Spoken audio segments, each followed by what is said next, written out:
सातारा जिल्ह्यातील आजच्या top 10 news दिनांक 9 December 2024 powered by VP creation Satara advertisement marketing PR ballot paper निवडणुकीसाठी देशव्यापी आंदोलन ईव्हीएम हटाव स्वाक्षरी मोहीम साताऱ्यात आजपासून सुरू पृथ्वीराज चव्हाण जगातल्या सर्वच प्रगत राष्ट्रांमध्ये ईव्हीएमचा प्रयोग करून बघितला तो सगळ्यांनी सोडून दिला त्यात जर्मनीचे उदाहरण आहे मग आपल्या देशात ईव्हीएमचा हट्ट का धरला जातोय त्यामुळे आम्ही पुढच्या निवडणुकीत बॅलेट पेपरवर घ्याव्यात यासाठी मोठं देशव्यापी आंदोलन सुरू करतोय त्यामध्ये स्वाक्षरी मोहीम हा त्याचाच भाग आहे लागलेला निकाल अनपेक्षित होता लोकसभेच्या निवडणुकीनंतर 3-4 महिन्यांमध्ये एवढा बदल कशामुळे झाला काय झाला त्याची जी कारणे सांगितली जातात खरंच ती कारणे होती काय याचे विश्लेषण आमच्याकडून सुरू आहे असंही पृथ्वीराज चव्हाण म्हणाले माझी 2019 चिखली फिरवली जात आहे मी त्यावेळी म्हटले की ईव्हीएम हॅक होऊ शकत नाही हॅक हा टेक्निकल विषय आहे हॅक म्हणजे मतदान झाले मशीन सील केले आणि बाहेरून ऑपरेट केले असे होऊ शकत नाही केंद्रीय मंत्रालयात होतो तेव्हा माहिती घेतली होती की त्या मशीनमध्ये कोणतीही ट्रान्समीटर रिसिव्हरची चिप नाही रेडिओ रिसिव्हर नाही बाहेरून मोबाईल फोनवरून बदल करता येणार नाही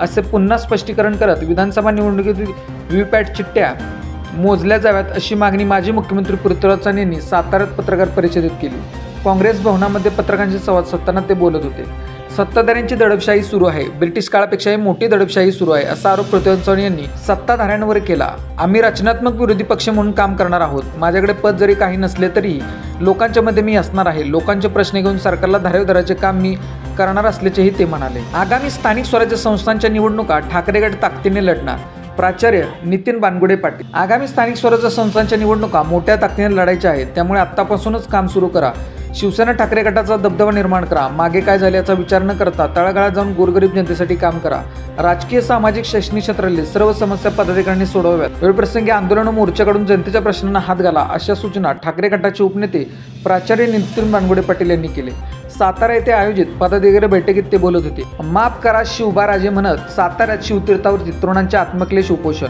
शिवप्रताप दिन तारखेनुसार साजरा करण्याची केली मागणी शिवप्रताप दिन तिथीवर साजरा करण्यास जिल्हा प्रशासनाच्या शिवभक्तांनी शिवतीर्थावर रविवारी आत्मक्लेश करून निषेध केला या आंदोलनाचे पोस्टर छत्रपती शिवरायांच्या पुतळा परिसरात झळकवण्यात आले शिवभक्त ऋषिकेश गायकवाड यांच्यासह त्यांचे सहकारी या आंदोलनात सहभागी झाले होते 10 नोव्हेंबर 1659 रोजी किल्ले प्रतापगडावर युगपुरुष छत्रपती शिवाजी महाराजांनी केलेला अफजल खान व शिवद्रोही कृष्णा भास्कर कुलकर्णी वध हा शिवरायांच्या ऐतिहासिक कार्याचा मानबिंदू आहे अर्थात शिवप्रताप दिन म्हणून तो साजरा केला जातो पण सातारा जिल्हा प्रशासन मात्र तिथीनुसार शिवप्रताप दिन साजरा करते वास्तविक पाहता 10 नोव्हेंबर रोजी शिवाजी महाराज व अफजल खान यांची भेट झाली होती हा इतिहास असतानाही सातारा जिल्हाधिकारी यांच्या मार्फत शिवप्रताप दिन तिथीनुसार साजरा केला जातो याविषयी वारंवार निवेदन देऊनही जिल्हाधिकारी यांच्या मार्फत केला जाणारा शिवप्रताप दिन हा तिथीनुसार शिवप्रताप दिन साजरा करते याच्या निषेधात साताऱ्यातील पवई नाक्यावर शिवतीर्थावरती शिवप्रेमीकडून माफ करा शिवबाराजे म्हणत आत्मक्लेश उपोषण करण्यात आले यामध्ये ऋषिकेश गायकवाड वैभव शिंदे महेंद्र साठे विक्रम गायकवाड अशोक पवार विष्णू आवारे लक्ष्मण पोळ अविनाश तुपे असे कार्यकर्ते उपस्थित होते खोडत निसराळे फाट्यावर स्वाभिमानी शेतकरी संघटनेचे आंदोलन राष्ट्रीय महामार्गावरील पुलाची उंची वाढवण्याची केली मागणी सातारा तालुक्यात महामार्गाचे काम सुरू असून खोडत निसराळे फाट्यावर कमी उंचीच्या पुलामुळे ऊस वाहतूक तसेच इतर वाहतुकीवर परिणाम झाला आहे त्यामुळे स्वाभिमानी शेतकरी संघटनेसह ग्रामस्थांनी पुलाचे काम थांबवले संबंधित कंपनीची वाहने अडवली या दरम्यान बोरगाव पोलिसांनी कंपनी अधिकाऱ्यांनी आंदोलनकर्त्यांमध्ये मध्यस्थी केल्यानंतर पुलाच्या उंचीबाबत सकारात्मक निर्णय घेण्यात आला पुणे मंगळूर महामार्गाचे काम निसराळे फाटा येथे कमी उंचीच्या पुलामुळे ट्रॉलीमधील ऊस पुलाच्या वरील भागास अडकल्याने मोळ्या पडून शेतकऱ्यांचे नुकसान झाले होते यासाठी स्वाभिमानी शेतकरी संघटनेने आंदोलनाची भूमिका जाहीर केली होती शनिवारी सकाळी खोडत निसराळे फाट्यावर संबंधित टेकराची सर्व यंत्रणा अडवून ठेवण्यात आली संघटनेचे जिल्हाध्यक्ष राजू शेळके यांच्याबरोबर संबंधित अधिकाऱ्यांनी मोबाईलवरून संपर्क साधला तसेच आंदोलनकर्त्यांच्या मागण्या आणि समस्या जाणून घेतल्या यावर राजू शेळके यांनी खासदार उदयनराजे भोसले जिल्हाधिकारी जितेंद्र डुडी यांच्यासमोर हा विषय तात्काळ सुटण्यासाठी नियोजन करावे अशी मागणी केली राजू शेळके म्हणाले गेले अनेक दिवस पुणे मंगळूर महामार्गाच्या 6 पदरीकरणाचे काम सुरू आहे बोलगाव ते उंब्रज दरम्यान महामार्गावर कमी उंचीचे पूल असल्याने शेतकऱ्यांसह ग्रामस्थांचीही गैरसोय असल्याबाबत महाधिग्रह प्राधिकरणाला त्यांनी निवेदन दिले होते कोरेगावात महामार्गावरील गटारात पडून एकाचा मृत्यू वारंवार अपघात होणे प्रशासनाचे दुर्लक्ष कोरेगावात सातारा पंढरपूर महामार्गालगत असलेल्या सरस्वती मेडिकल समोर गटारासाठी धोकादायक पद्धतीने खोदलेल्या खड्ड्यात पडून एकाचा मृत्यू झाल्याची दुर्दैवी घटना घडली आहे या प्रकरणी कोरेगाव पोलीस ठाण्यात संबंधित मेगा इंजिनियर वर्क्स या ठेकेदार कंपनीवर सदस्य मनोजदाचा गुन्हा दाखल झाला बाळासो शिवाजी माडिक वय 56 राहणार शिवाजीनगर कोरेगाव असे मृत झालेल्या व्यक्तीचे नाव आहे महामार्गावर गटारातील 2 पाईपांमध्ये चेंबरसाठी सुमारे 5 ते 6 फूट खोल खड्डा काढला गेला आहे हा खड्डा रस्त्यालगत असून अत्यंत धोकादायक आहे। हा खड्डा रात्रीच्या वेळी जाणाऱ्या येणाऱ्या लोकांना दिसून येत नव्हता। तसेच संबंधित ठेकेदार कंपनीने येथे सुरक्षेच्या दृष्टिकोनातून कोणतीही उपाययोजना केलेली नव्हती। त्यामुळे बाळासू माडिक हे रस्त्याच्या कडेने चालत जात असताना या खड्ड्यामध्ये पडले।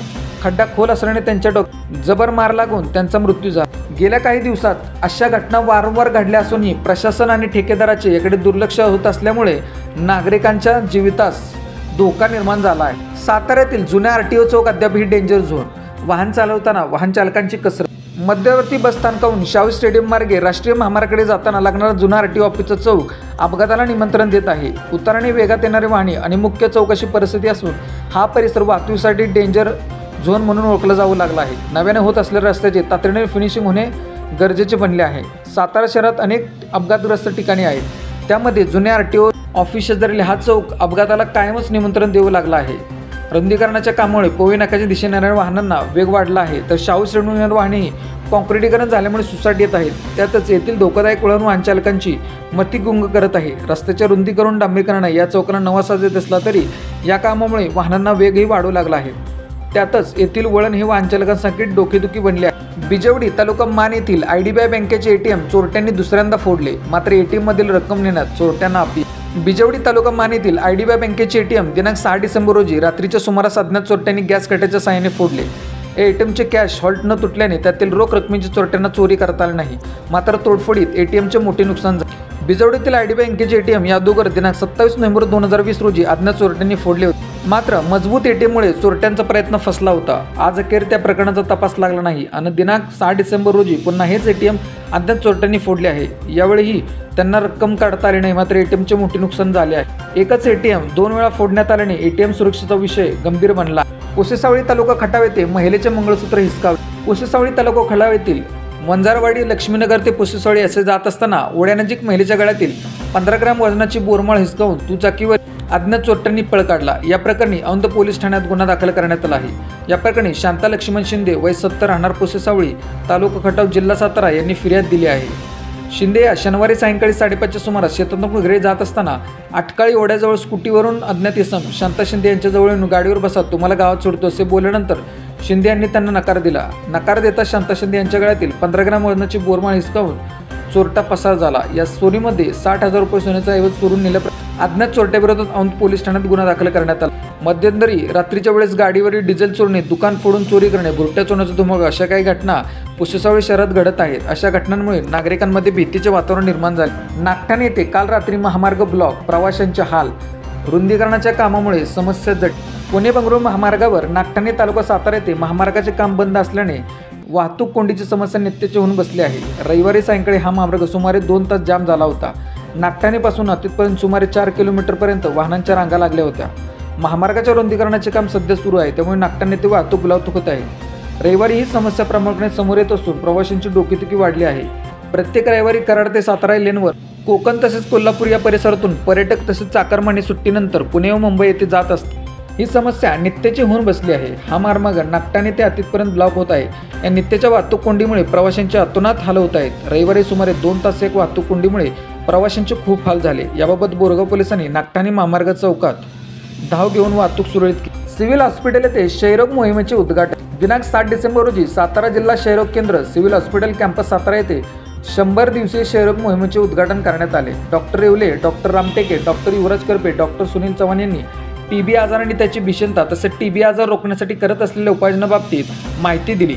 100 दिवसीय क्षयरोग मोहिमेचे उद्दिष्ट करावयाचे कार्य विविध आरोग्य शिबिर राबवणे, पेशंटचे स्क्रीनिंग करणे, TBचे लवकर निदान करून पेशंटला लवकर उपचारासाठी आणणे, उपचार व्यवस्थित पूर्ण करून क्युअर करणे, मृत्यूदर कमी करणे हे महत्त्वाचे उद्दिष्ट असल्याचे सांगितले। या प्रसंगी 2 TB पेशंटना पोषण आहाराचे वाटप करण्यात आले, तसेच 1 TB पेशंटने आपले मनोगत व्यक्त केले आणि 1 TB विजेता म्हणजे TB चॅम्पियनने देखील आपले मनोगत व्यक्त केले।